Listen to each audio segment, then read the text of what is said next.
Okay, so this little example just tells us how to calculate means and calculate standard deviations from group data. And literally, we're just kind of splitting um, our kind of groups up, and we're going to use the midpoint of each of the groups to kind of have a little bit of a guess at the data. So this can almost be considered like an optional sort of thing. I doubt you would have to do this too much in real life, but for completeness as it's in the book, I'm just going to fill this in. So you recall this was the data that we summarized in the previous exercise. This was like the frequencies of the purchase orders, and we grouped them into 5 bins. And I've got the upper limit there, and all I'm doing here is I'm just converting the upper limits into kind of the actual range. So upper limit of 26,000 was 0 to 26,000. Upper limit of 52,000 was 26,000 to 52,000. So let's kind of go through.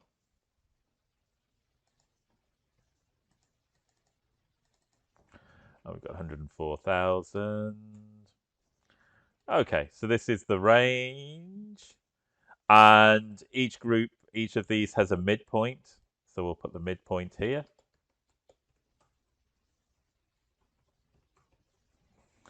Oops, not a copyright, but an X. So the midpoint of this was 13,000.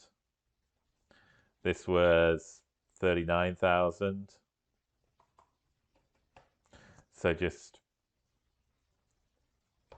13,000 to the lower limit. So the next one would be 65,000. So 52,000 plus 13,000 is 65,000.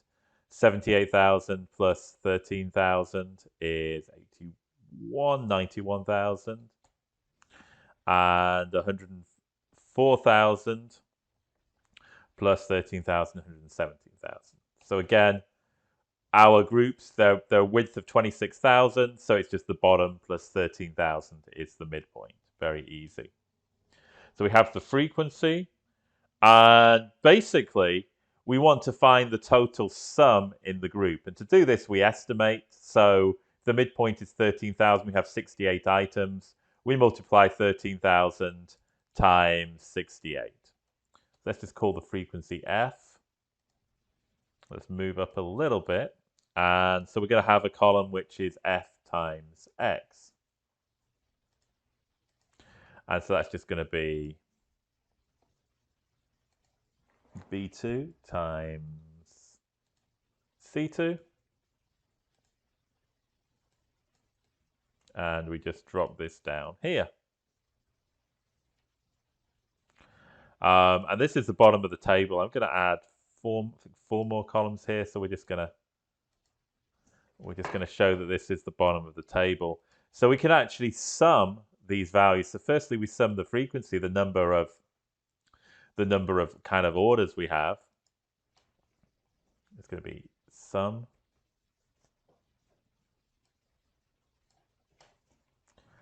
And we also want to find the total sum of the order values, which we've estimated using the midpoint. So we'll just put this to the right. So just select that, Control R. And you see this comes out as sum D2 to D6. And then the mean is just going to be the sum of orders divided by the number of orders. So that's just going to be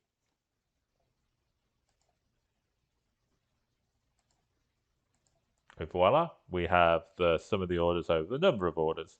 So we've now calculated the mean. So let's just think now we want to actually calculate the sample variance. And I remember we said, as we did our other examples, we kind of calculated each value minus the mean, and then we squared it.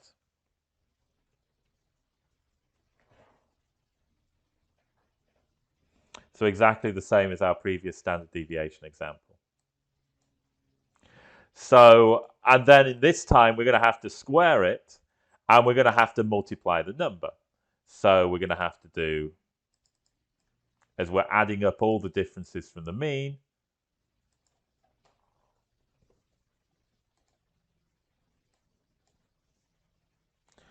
Okay, so here we go.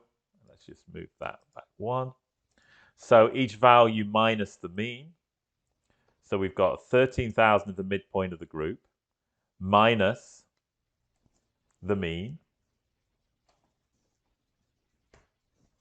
And so we can see in all the items in the group, if we take them as all being 13,000, then the difference between these values and the mean is minus 14,000. So we just select everything, Control D to drop down. Oh, and I made a mistake there. What was it? I forgot to put the dollar on the mean, so it dropped down.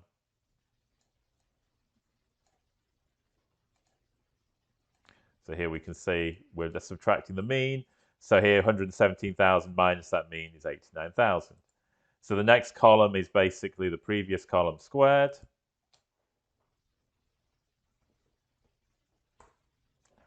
Which is a big number.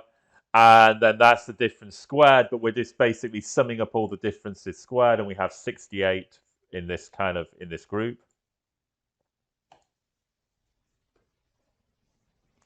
So it's going to be frequency times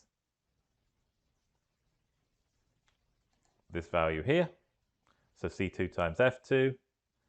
And then we can just drop down. And you can see each of these values is going to be the frequency times the difference between the midpoint and the mean of the group at squared. So there we go. And the total kind of sum of squares here is just the total of all these values. This is the total of the sum of all this variation away from the mean.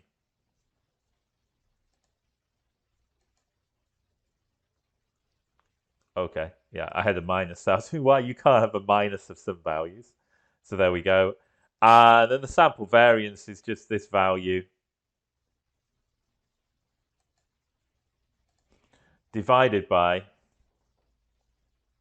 n minus 1. And the sample, this agrees with the book, standard sample